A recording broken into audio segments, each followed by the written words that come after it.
Meus cumprimentos a você que nos vê, ouve ou acessa pela rede de televisão, nesse nosso programa que durante esses dias da nossa Assembleia Geral Ordinária da CNBB, tivemos aqui de Aparecida diretamente para trazer as nossas impressões, temas, assuntos que se passam por aqui. É claro que são muitos assuntos, só de temas diversos, são mais de 25, além de mensagens, temas principais, particulares, tantas questões que nós tivemos aqui, além das celebrações todas, que você teve a oportunidade de participar, de assistir através das transmissões das celebrações das missas.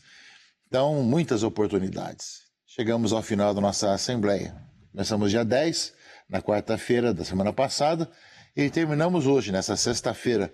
Durante 10 dias estivemos aqui reunidos em Aparecida, falando sobre a Igreja do Brasil, sobre grandes necessidades e grandes direcionamentos para a Igreja do Brasil. Maravilha poder comentar a você que nos vê, ouve ou acessa, e pedindo a Deus que abençoe a você e sua família. Nós temos hoje para dialogar conosco sobre um olhar geral sobre a nossa 61ª Assembleia Geral Ordinária, Dom Gilson Andrade da Silva, que é bispo diocesano de Nova Iguaçu, que cumprimenta agora a vocês. Boa noite a todos e todas, uma alegria poder estar aqui compartilhando alguma coisa de tanta experiência que a gente viveu na Assembleia dos Bispos. Aqui do meu lado, já foi no passado secretário-geral da CNBB, atual arcebispo de Campo Grande, no Mato Grosso do Sul, Dom Dimas Lara Barbosa. Muita alegria poder estar aqui. Agradeço pelo convite, dona Eri. E lá está nosso grande amigo, cardeal Paulo César Costa, atual arcebispo de Brasília.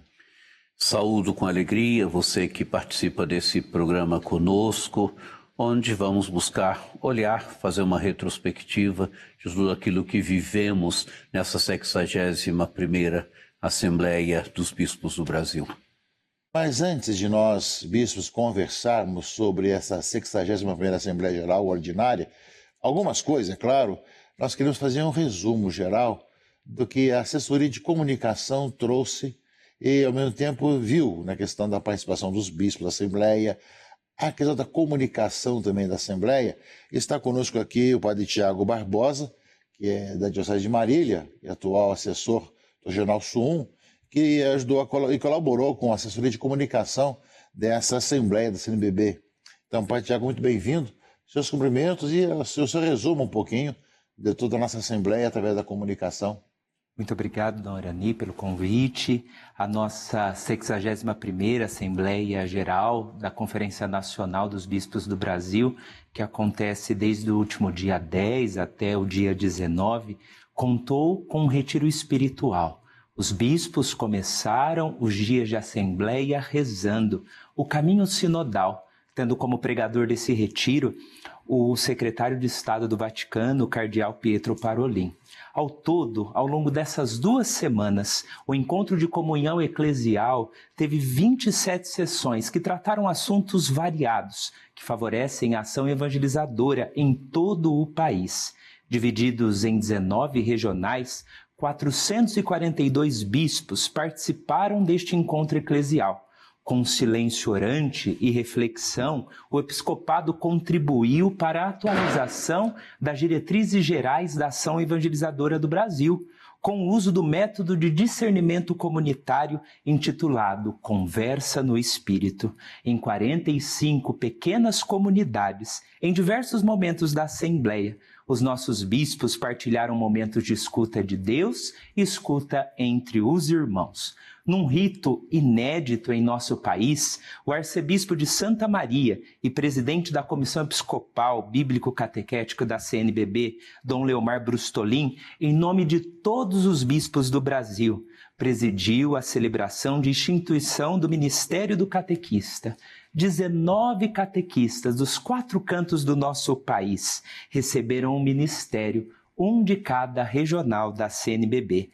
Em clima de comunhão, nossos bispos emitiram 4 cartas, uma ao povo brasileiro, aos cristãos católicos, ao Papa Francisco e também ao prefeito do dicastério para os bispos.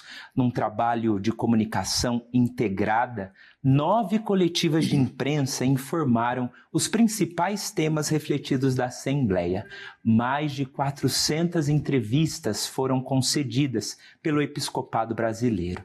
Por meio das redes sociais e também no lançamento de um aplicativo da CNBB, os nossos fiéis, bem como os ministros ordenados, juntamente com os nossos bispos, continuam um bonito trabalho de evangelização, para que nosso Senhor Jesus Cristo seja cada vez mais amado e conhecido em todas as nossas comunidades. Muito bem, Padre Tiago, muito obrigado pelo resumo. Também a questão da comunicação da CNBB, matéria de produções, de presença nos vários tipos de internet, foi muito grande também, né? Foi um trabalho muito integrado, Dom Orani. Uma equipe de todo o país, nós fizemos um trabalho de comunicação que pudesse favorecer a proximidade das nossas dioceses, das nossas comunidades com os bispos aqui reunidos. Nós tivemos textos produzidos, releases entregues à imprensa, um atendimento de proximidade para gerar comunhão. E assim, nas redes sociais, nós conseguimos fazer com que os nossos bispos pudessem dialogar com o nosso povo e com a sociedade em geral. E, João, como você, muitos outros assessores de comunicação dos regionais vieram também para ajudar na assessoria de comunicação da Assembleia. Exatamente, juntamente com o Padre Arnaldo, que é o assessor da comunicação da CNBB, alguns assessores de regionais foram convidados, juntamente com os colaboradores da sede lá em Brasília, para que pudéssemos fazer um trabalho de envolvimento e que pudesse suprir todas as demandas da imprensa aqui nesses dias. Tá, muito obrigado. E tem muito mais assuntos, muito mais detalhes com relação a esse resumo geral da presença dos bispos e também da presença da igreja nos meios de comunicação. Mas logo no início nós tivemos a apresentação dos novos bispos, eram 20 novos bispos.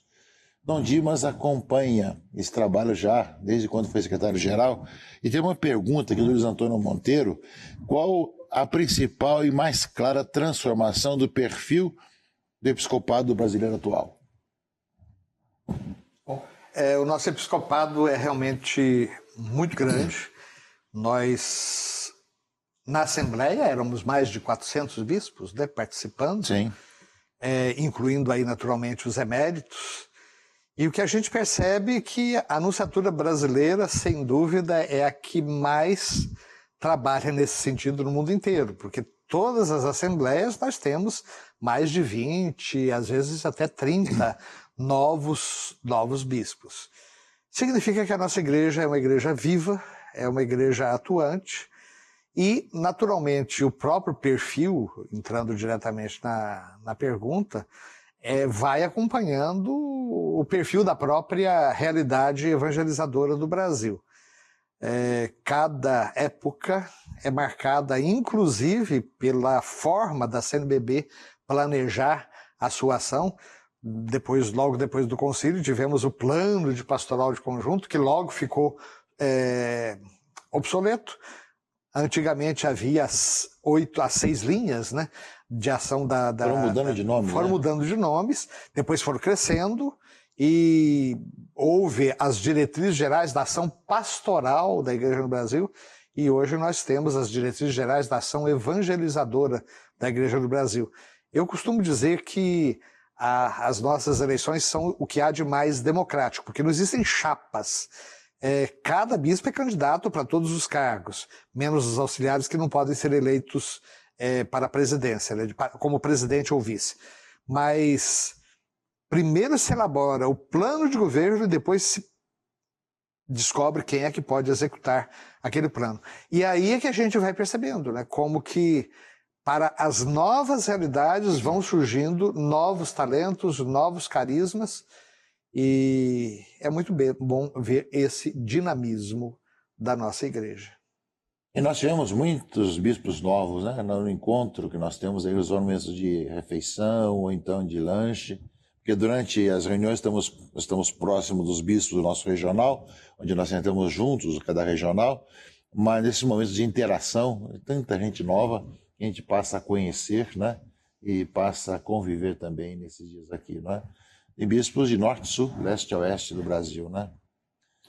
Uma coisa me chamou a atenção, sempre há alguma presença de missionários estrangeiros no meio dos bispos, mas cada vez mais nós temos a presença de bispos que são tirados mesmo do clero, não é nacional. Isso é uma característica também que eu vejo no episcopado agora, né? Mas isso que Dom Urani falou é importante mesmo, né? A gente vai vendo uma renovação sempre do episcopado. Houve um momento da Assembleia onde Dom Eduardo, falando sobre aquele projeto da juventude, o documento 85, perguntou: quem aqui foi nomeado depois de 2007? De repente, a gente quase a maioria dos que estavam ali, né? Então a gente vai vendo essa renovação contínua do episcopado brasileiro. E também a alegria dos eméritos, né, que não são obrigados a vir, mas em grande número, não participam às vezes da Assembleia toda, mas vêm para participar, para celebrar também o dia da sua Eucaristia. Enfim, momentos importantes também daqueles que já tiveram 75 anos e estão agora tendo a liberdade de continuarem bispos sem o encargo de uma administração, né? Isso é muito grande. Depois nós partilhamos várias cartas, vemos 2 mensagens e 2 cartas. Aqui tem uma pergunta do Hugo Rocha, que fala que a carta ao povo brasileiro pode servir como instrumento para ampliar o debate e promover o diálogo, amenizando ou diminuindo a polarização? Olha, a Igreja sempre teve a tradição, pelo menos nos últimos tempos, depois do Concílio Vaticano II, de se dirigir aos homens e mulheres de boa vontade. Né? Os grandes documentos, eles sempre iniciavam se dirigindo aos homens e mulheres de boa vontade. É o que a Igreja quer fazer. Acho que a mensagem ao povo brasileiro é uma novidade, é a primeira vez que se... Povo católico, né? Tem o povo católico e o povo brasileiro, né? Sempre se dirigia, de uma certa forma, à sociedade brasileira. Agora teve um texto dirigido, seja à sociedade de um modo geral, e uma carta também ao povo católico. Acho que é uma novidade essa distinção. Não é claro que a carta ao povo católico, ela quer se dirigir mais ao interno da Igreja, animando os cristãos na missão evangelizadora, na missão de doarem a vida no anúncio e no testemunho de Jesus Cristo e também no diálogo com a sociedade, né, no compromisso social da fé.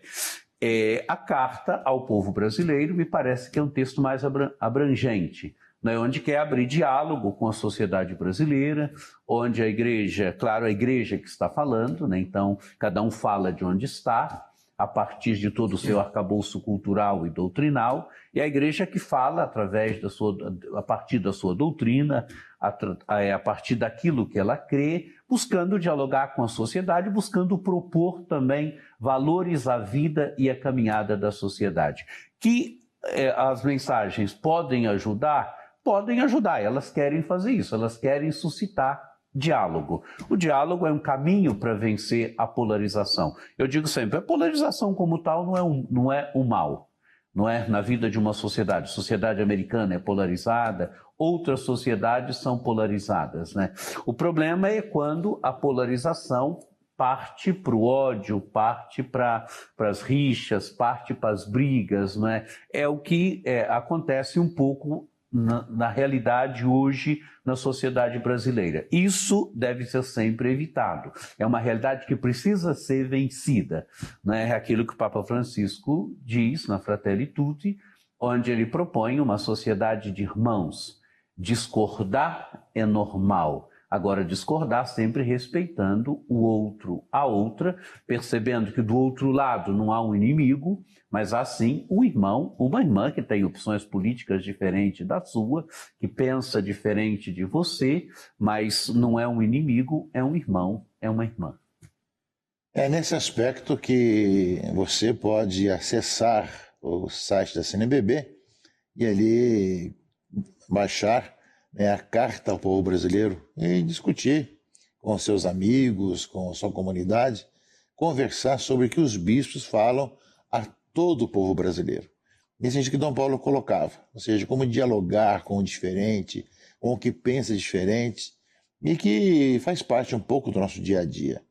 E você pode baixar também no próprio site da CNBB, né, a Carta ao Povo Católico. É a primeira vez que sai uma carta ao povo católico específico, de animação, de ver o coração do episcopado do brasileiro falando para você, né, sobre o carinho da igreja para com os católicos, essa grande preocupação de animá-los nessa caminhada para que cada vez mais, como discípulos missionários, façam a diferença nessa nossa sociedade.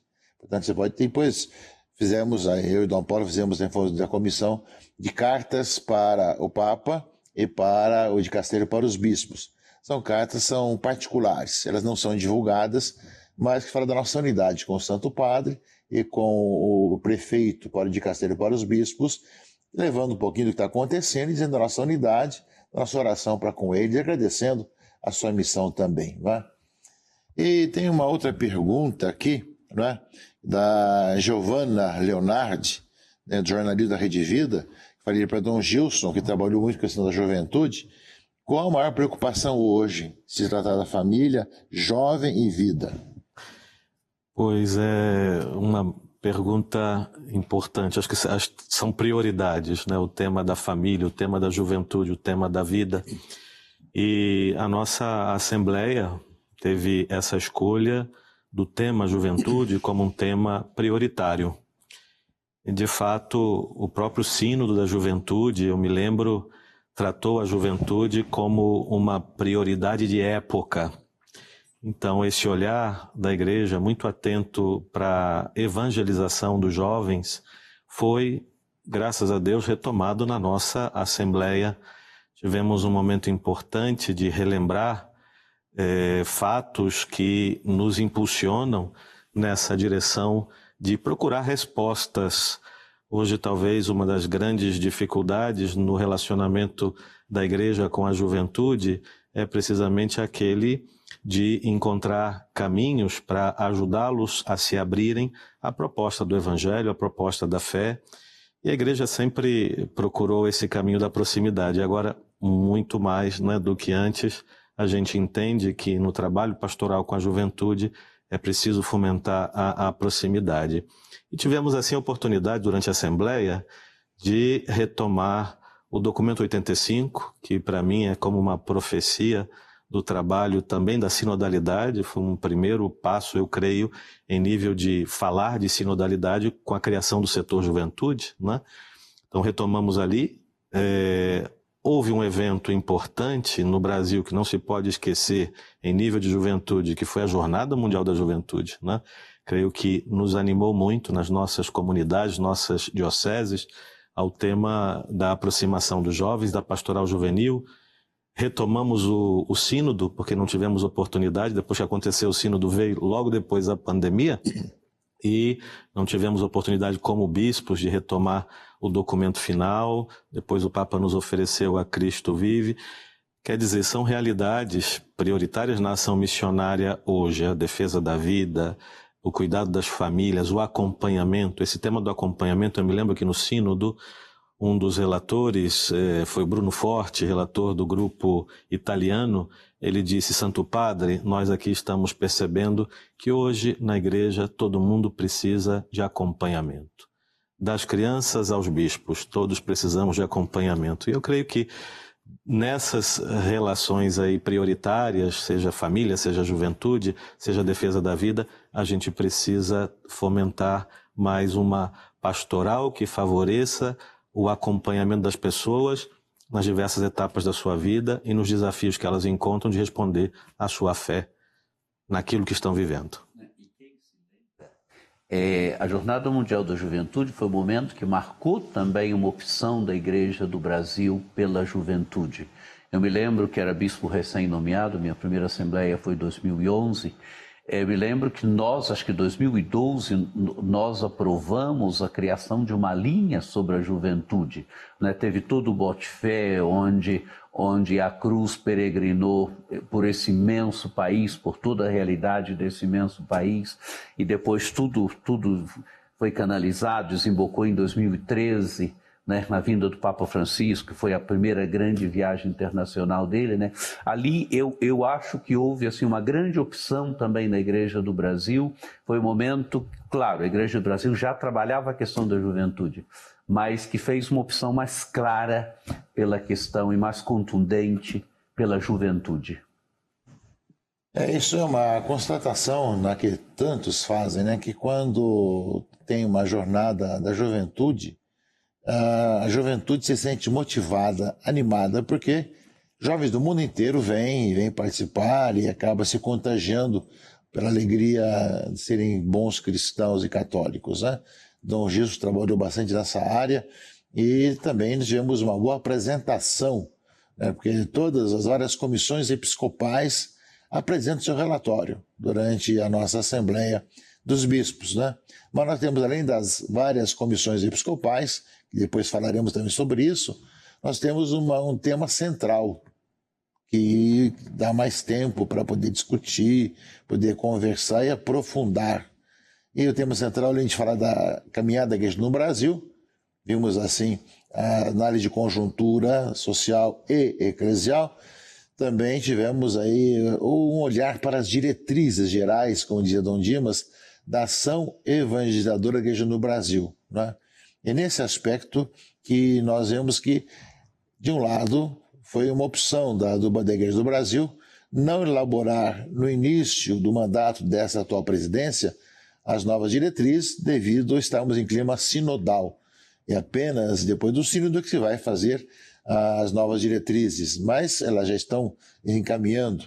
E nessa nossa Assembleia tivemos também 2 encontros de conversa no Espírito, depois uma apresentação do resumo todo, que foi como consequência dessa conversa, para poder estabelecer os caminhos para o futuro, para que se possa elaborar em 2025 as novas diretrizes, né? Sim, é isso mesmo.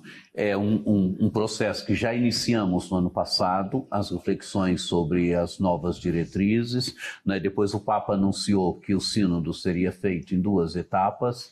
Elas a início seriam aprovadas este ano, em 2024, mas como as diretrizes pretendem já contemplar, pretendem já trabalhar de certa forma os encaminhamentos que essas 2 etapas do sínodo derem, então se optou por aprová-las em 2025. E o interessante é que é um processo que vai sendo elaborado com tranquilidade, onde a Igreja do Brasil é um texto que pretende ajudar as nossas igrejas particulares, as nossas dioceses, depois no seu caminho pastoral no dia a dia, na confecção dos nossos planos pastorais, e que visa colocar a Igreja do Brasil cada vez mais num caminho de evangelização, num caminho de missão. Né? Papa Francisco tem apontado muito na direção o documento de Aparecida já apontava, e Papa Francisco tem apontado muito na direção de uma igreja que vai abandonando estruturas que responderam durante algum tempo ao processo evangelizador, ao caminho missionário, mas que hoje não respondem mais, não é? E a igreja se colocar sempre numa posição de saída, ser uma igreja evangelizadora, ser uma igreja missionária, ser uma igreja que prioriza a iniciação à vida cristã, né? Ser uma igreja que vai cada vez mais no seu caminho como comunidade, se fortalecendo no testemunho de Jesus Cristo, na vivência, na beleza, né, de ser uma comunidade. Papa Francisco usa a expressão a igreja sinodal, não é? Que é o caminho que estamos buscando fazendo em todo esse processo sinodal, e a reflexão sobre o sínodo, sobre esse caminho sinodal, já estão presentes nas nossas, quer dizer, nesse projeto das diretrizes, onde o Papa Francisco entende sinodalidade como caminhar juntos, né? O sínodo mostrou muito bem essa realidade, e o sínodo mostra que é caminhar juntos, claro, com corresponsabilidades diferenciadas, né? Uma é a responsabilidade do bispo na vida de uma igreja particular, outra é a responsabilidade do presbítero, e outra responsabilidade de todos os leigos e leigas, né? O Papa Francisco mostra sempre que a evangelização hoje não é realidade só de uma elite dentro da igreja. mas que a evangelização tem que tocar todo leigo, toda leiga, todo aquele, toda aquela que se sente verdadeiramente discípulo missionário, é compromissado com a evangelização, é compromissado com a missão. Então, essa confecção das diretrizes, essa preparação das diretrizes, se concluirá no próximo ano, onde esperamos aprová-las, e que eu acho que será um momento bonito, onde a Igreja do Brasil logo quer receber também aquilo que foi refletido durante o sínodo. Ela quer colocar à disposição das nossas dioceses, ela quer colocar à disposição da Igreja, né, também aquilo que o sínodo, as conclusões que o sínodo chegou, o fruto de todo esse caminho sinodal que fizemos. Inclusive, o próprio retiro espiritual que foi pregado pelo cardeal Pietro Parolin também, de uma certa forma, nos ajudou a refletir sobre e preparar os caminhos também para o aprofundamento das diretrizes, porque ele falou sobre a questão da igreja sinodal: comunhão, participação e missão. Foram as 3 conferências dele, magistrais, importantíssimas, e sem dúvida, mas sobre essa questão das conferências do cardeal Parolin, e como também nós trabalhamos sobre os temas, né, das nossas diretrizes com a conversa espiritual, nós falaremos no próximo momento. Vamos agora para o nosso intervalo. Muito bem, caríssimos amigos e irmãos, nós retomamos nosso diálogo dos bispos, nosso último programa aqui de Aparecida. Já estamos voltando para nossas dioceses, os bispos mais próximos já estão chegando, alguns ainda estão viajando, né? Alguns permanecerão para atividades também nesse final de semana aqui em Aparecida. Então, portanto, o momento de nós fazermos um balanço, como, claro, será impossível falar de tudo que nós vivemos nesses 10 dias aqui em Aparecida, mas pensando alguns temas. Estamos falando sobre o tema central.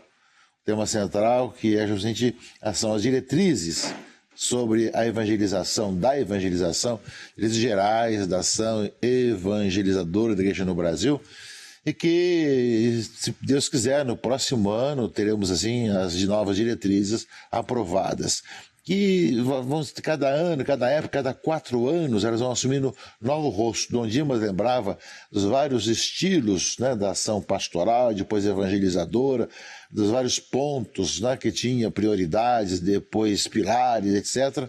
Enfim, que foram assumindo. Mas essa, a gente tem a grande preocupação, como dizia Dom Paulo, sobre a evangelização, sobre a missão. Mas o método que nós usamos aqui, pela primeira vez na CNBB, o método da conversa no Espírito, que foi o método que o Papa utilizou também para o sínodo dos bispos. Então, vocês, Dom Gilson, quer falar um pouquinho sobre o método?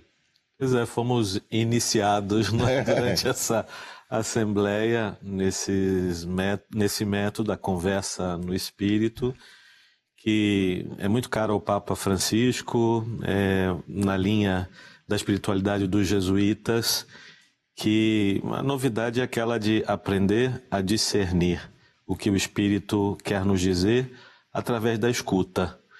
Então, nós primeiro invocávamos o Espírito Santo, pedíamos as luzes do Espírito Santo antes de começar os nossos encontros, que, como o padre Tiago recordou, eram encontros em pequenas comunidades, eram várias mesas, nos reunimos ao redor daquelas mesas. 9, 10 bispos em cada mesa, mais ou menos, né? Um grupo bem pequeno, e a partir dali tínhamos o tema a refletir, cada um procurava colocar aquilo que tinha impactado a ele durante a reflexão daquela manhã ou daquele texto. 2 minutos. 2 minutos para cada um, né? Tempo cronometrado. Olhando um no outro, né? Bem diferente um para o outro. Isso. Depois a gente se escutava, ninguém intervinha, ninguém procurava levar adiante a reflexão que o outro tinha feito. Depois tínhamos aí também uns 2 minutos de silêncio para nos ouvir. Eu creio que isso é uma coisa muito importante no dia de hoje, a gente aprender a escutar o outro, sem querer logo dar uma resposta, um parecer. E começava depois uma outra rodada de daquilo que tínhamos ouvido dos irmãos, né? O que a gente ia percebendo que era mais comum entre nós, aquilo que nos ajudava num discernimento, porque as diretrizes estão procurando fazer isso, né? Escutar os sinais dos tempos. O segundo capítulo do texto que nos foi apresentado dizia de discernir caminhos de conversão pastoral e depois caminhos para a missão. Então, a partir desse método, a gente procurou também oferecer a nossa contribuição para as novas diretrizes. E o método expressa um pouco aquilo que o Papa Francisco pensa da sinodalidade, né? Como escuta também, não é? E ele pensa que nos escutando entre nós escutamos também o Espírito, né? O método foi aplicado no sínodo, nós treinamos um pouco no exercício espiritual antes do sínodo, depois, durante todo o sínodo, foi esse o método usado, e o interessante era isso, né? Eu acho que o interessante do método é que os próprios relatórios que saem nascem do consenso, né? Do consenso do grupo. Claro que uma coisa ou outra pode ter dissenso, mas não o método ajuda que ninguém monopolize a palavra, que ninguém imponha as suas ideias, mas onde todos se escutam reciprocamente, buscando escutar o Espírito. Eu tive a oportunidade de ter uma prévia do método num encontro que foi realizado em Brasília, dos empresários em nível de América Latina e até mais, porque tinha gente dos Estados Unidos, tinha gente também de África, né? Da África.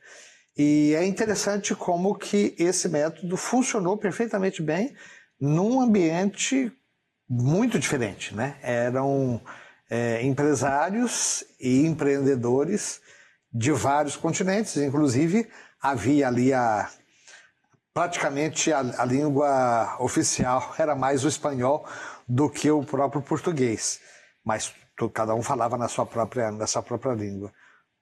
Foi muito interessante, a metodologia funciona assim. E providencialmente nós começamos a nossa assembleia, que não é comum, não é? Começamos a nossa assembleia com o retiro espiritual. Que, aliás, eu acho, Dom Gilson, que deveríamos sugerir que isso se tornasse uma constante. Porque por que esperar para fazer o retiro no meio da assembleia, só porque é sábado e domingo? O fato de termos tido, inclusive, o domingo livre foi muito bom, para quebrar um pouco aquele ritmo quase que frenético de trabalho que às vezes nos sobrecarrega, né? E também e um retiro conduzido com muita profundidade, não é? Onde o cardeal Parolin, a partir das 3 palavras, né? Comunhão, participação e missão, usou a imagem dos 3 raios, né? Que partem de Cristo e atingem a igreja, quer dizer, vão transformando a vida da igreja. Acho que ajudou muito na condução depois de toda a assembleia e também depois na confecção, quer dizer, no trabalho sobre as diretrizes. Inclusive, foi muito oportuno que a nossa Assembleia tenha começado com o retiro. Foi uma oportunidade que a gente teve de escutar já ali, começar aquela escuta que, ao longo de toda a Assembleia, a gente viu que foi importante. Inclusive, o nosso presidente, muitas vezes, retomava palavras, comentários do cardeal Parolin, e a gente viu que aquilo contribuiu muito para o andamento da Assembleia. Aliás, eu acho que nós deveríamos sugerir que, de agora em diante, as assembleias sempre comecem com retiro. Eu não vejo por que esperar o fim de semana para aí, então, nós começarmos o nosso retiro. Quebrar, então, o ritmo de trabalho com o retiro. Inclusive, o simples fato de termos tido o domingo livre foi muito bom para descansar um pouco e aproveitar o retiro que já aconteceu no início e meditar, né? E é bom perguntar o que os bispos, arcebispos, cardeais fazem na Assembleia. Nós ouvimos aqui sobre o método da discussão, que é o método de conversa no Espírito, de ouvir a voz do Espírito Santo sobre os caminhos a serem percorridos. Assim como também as missas diárias que você participou, assistiu pelos meios de comunicação, seja a liturgia das horas que nós rezamos durante o dia todo, seja com momentos também de autocelebrativos, seja penitência ou também ecumênica, enfim, vários momentos de oração, além, é claro, de podermos ter esses encontros entre nós, de podermos falar e poder partilhar um pouco dessa experiência. E mesmo aqueles que vão apresentar suas comissões episcopais, seus questionamentos, vêm nesse mesmo espírito. Por isso, muito bom ter tido o retiro espiritual logo no início, logo depois da abertura oficial, e também o método dessa conversa no espírito nos levou a isso. O cardeal Parolin realmente foi muito feliz nas suas intervenções, está à disposição de todos no site da CNBB, as palestras do cardeal Parolin, comunhão, missão, participação, e vale a pena cada conferência ser meditada com muito carinho. É muito importante e ao mesmo tempo muito profunda realmente essa questão. Então, o tema central teve essa colaboração, seja do retiro espiritual, seja do clima, seja pelo método que foi utilizado, que é o método que o Papa Francisco introduziu agora para o Sínodo dos Bispos. Então, os bispos estão rezando, refletindo, escutando a voz do Espírito Santo para poder encontrar os caminhos. É bom que as pessoas conheçam um pouco sobre isso, e foi isso um pouco que aconteceu durante esses dias aqui em Aparecida. Mas além do tema central, dos temas centrais, que seja diretrizes e a situação da igreja no Brasil, tivemos vários outros temas também importantes que foram colocados, que também nossos irmãos aqui podemos dialogar sobre os outros temas também que nós tivemos.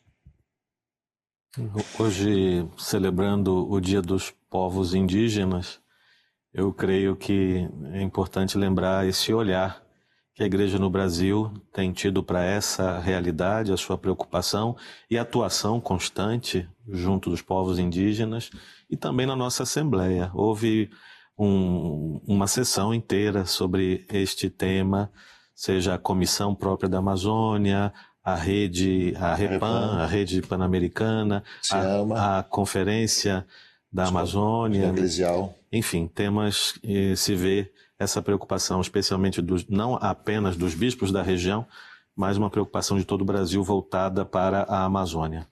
Que é interessante perceber como os bispos são pastores, pastores que se deparam com seus problemas reais, E da questão da Amazônia, que é da igreja na Amazônia ali, também em outras partes do Brasil, a questão dos povos nativos, a questão das terras deles, as questões de como eles são tratados, a questão dos direitos dos povos nativos, como a igreja está atenta a essa realidade, como o evangelho faz com que pastores olhem a realidade do seu povo, se interessem pela realidade do seu povo e lutem, ajudem esses povos a lutar também pelos seus direitos, pela demarcação de suas terras.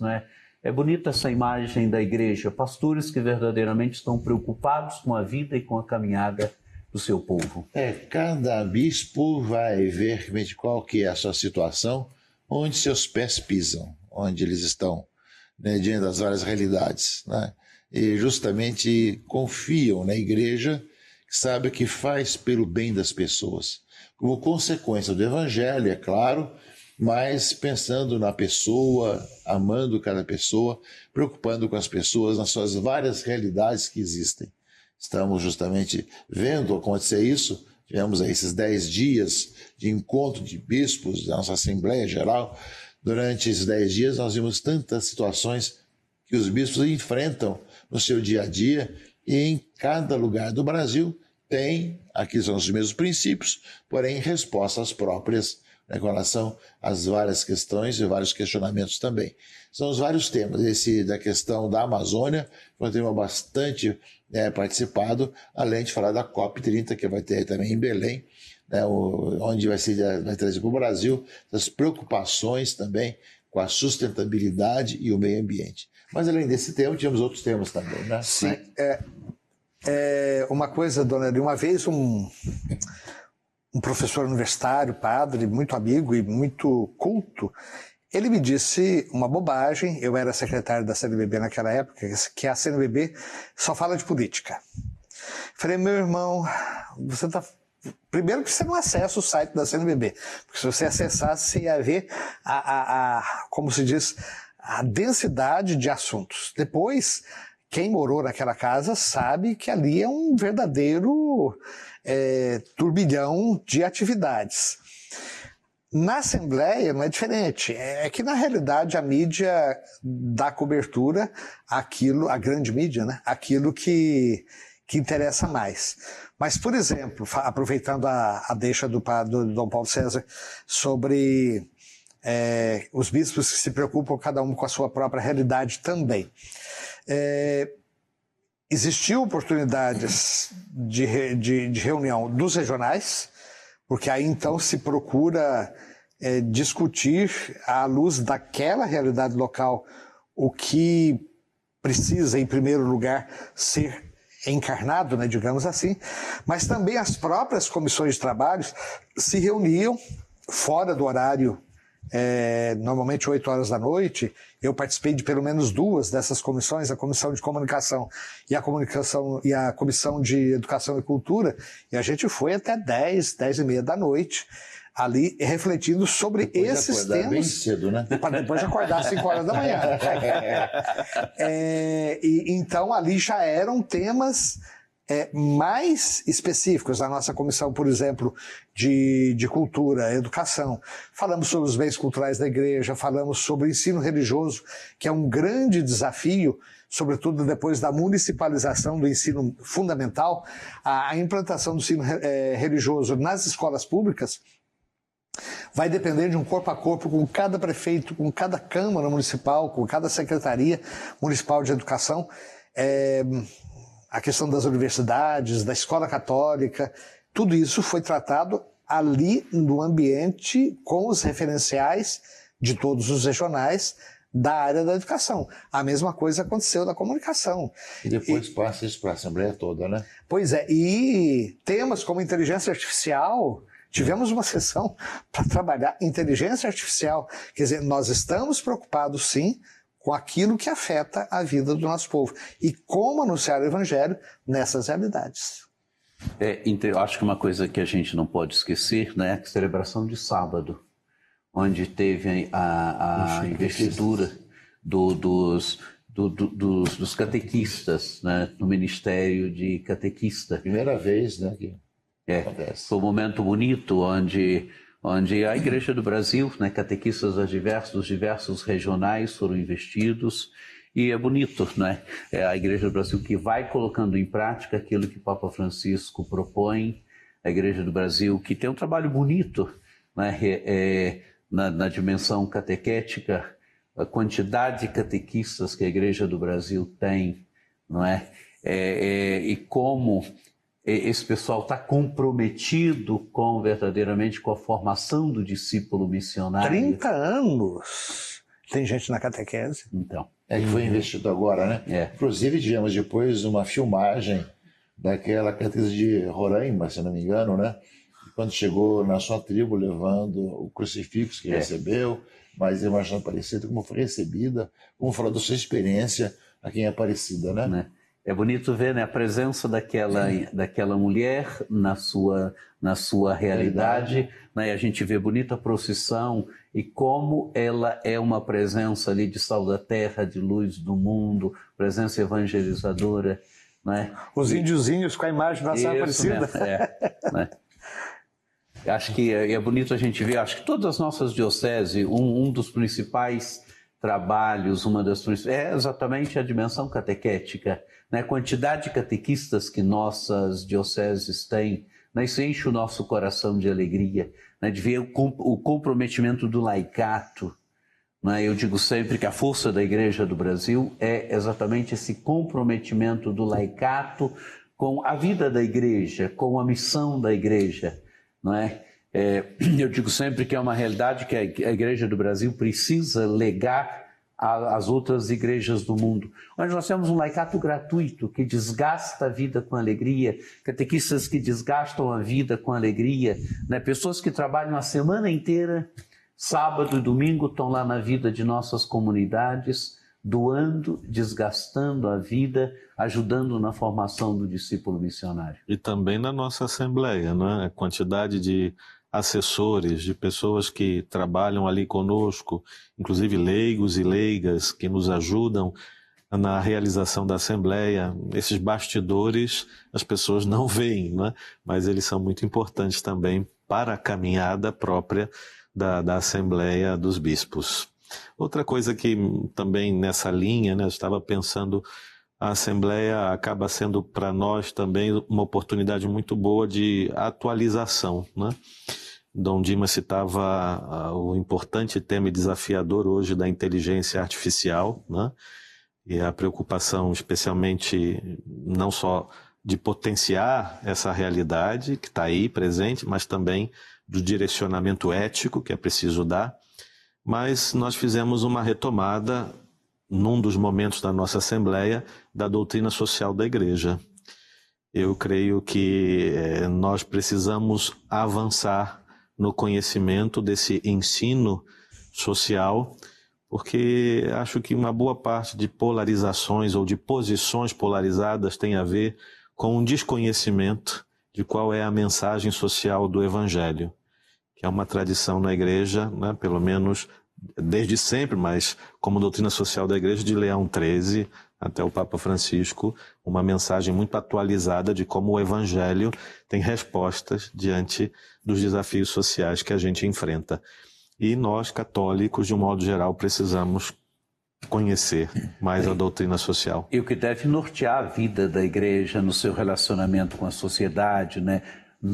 No enfrentar essas principais questões sociais, onde a Igreja não se move por ideologia, Sim. onde ela não se move por questões partidárias, mas onde ela se move pelo Evangelho, né? Pela doutrina social da Igreja, buscando aplicar a doutrina social da Igreja, esse rico patrimônio, né, que vem desde o Antigo Testamento, os padres da Igreja, né? Se pegar um homem como São Basílio, né? Às vezes a gente esquece um pouco isso, pensa que você pegar um homem como São Basílio, que criou uma cidade para assistir os pobres, né? Esse rico patrimônio que é preciso que seja cada vez mais conhecido.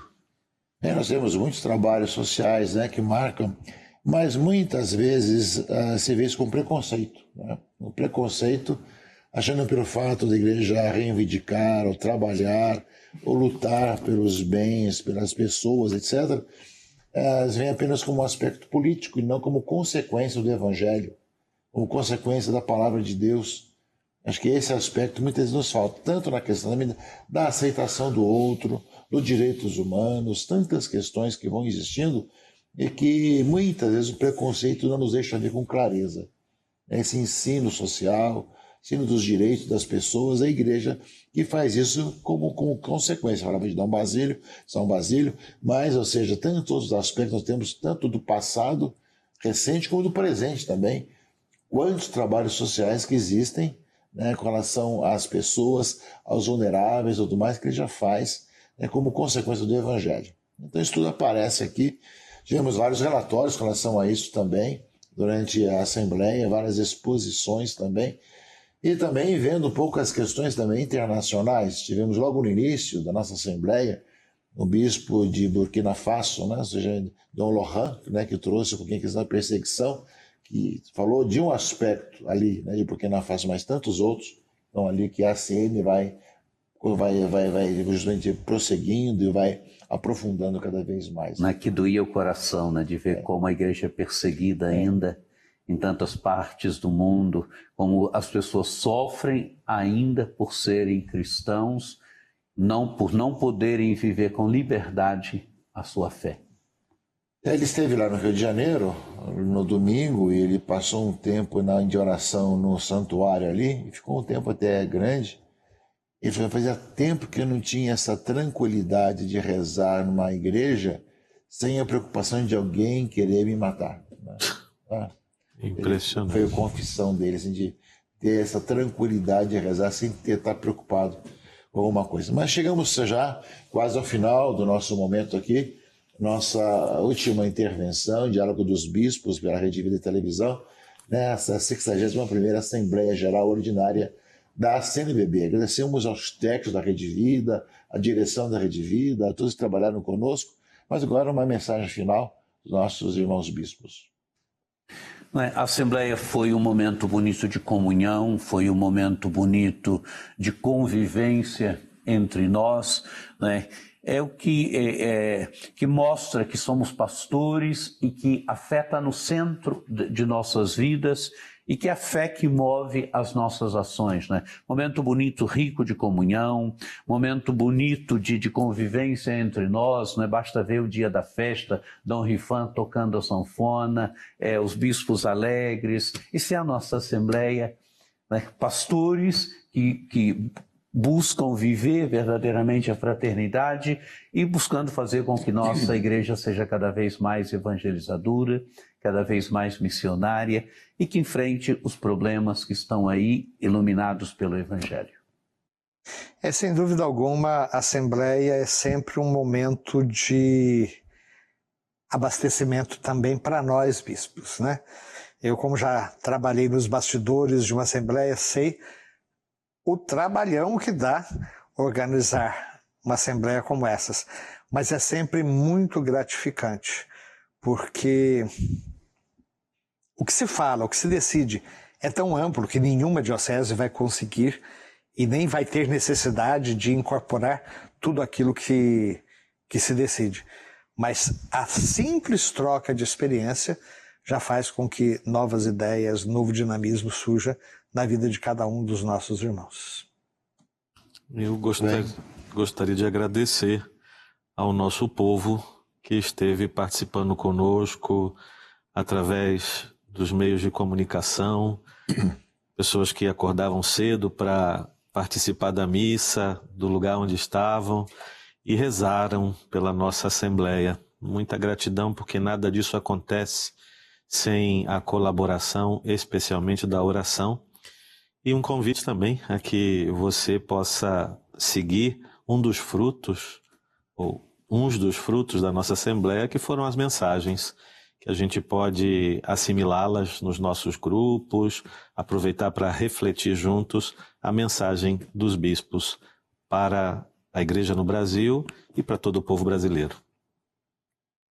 E muito bem, nós agradecemos então a você que nos vê, ouve e acessa. Agradecemos toda a direção da Rede Vida, que fez uma bela cobertura durante esses 10 dias, 11 praticamente, começamos na véspera aqui, 11 dias de cobertura completa da nossa 61ª Assembleia Geral Ordinária da CNBB, levando a opinião dos bispos, a palavra dos bispos de norte, sul, leste e oeste, levando também os temas que iam acontecendo aqui na Assembleia e, ao mesmo tempo, também tendo programas especiais como este, Diálogo dos Bispos, que trazem, claro, alguns assuntos. É impossível fazer um resumo agora aqui, né, de tudo aquilo que houve na Assembleia. Nós falamos de alguns assuntos, pensamos alguns assuntos, falamos de coisas bastante que nos comoveram o coração e, ao mesmo tempo, do que nós vivenciamos aqui nesses dias. Mas muito mais. Se você conversar com outro bispo, o bispo da sua diocese, ele vai colocar também outros aspectos que nós não falamos aqui, né? Porque é um número muito grande, são 10 dias de convivência, de assuntos que vão se avolumando cada vez mais e que também trazem consigo toda uma grande preocupação de como viver como cristãos católicos no Brasil de hoje. Então, são muito mais assuntos que nós temos e teríamos essa oportunidade, mas procure rezar, né, pela sua diocese, pela Igreja do Brasil, pelo Santo Padre, e que nós continuemos cada vez mais a vivenciar a nossa vida de fé nesse nosso país, que tanto necessita do nosso testemunho. Estamos no tempo da Páscoa, tempo pascal, nós somos testemunhas que Cristo ressuscitou verdadeiramente. E nós somos chamados a testemunhas de que Ele está vivo, ressuscitado, presente entre nós. A você que nos vê, nos acessa, Deus abençoe. Muito obrigado pela sua audiência e nos veremos aí pelas caminhadas nossas enquanto igreja, nas suas dioceses e também pelos meios de comunicação. Louvado seja Deus.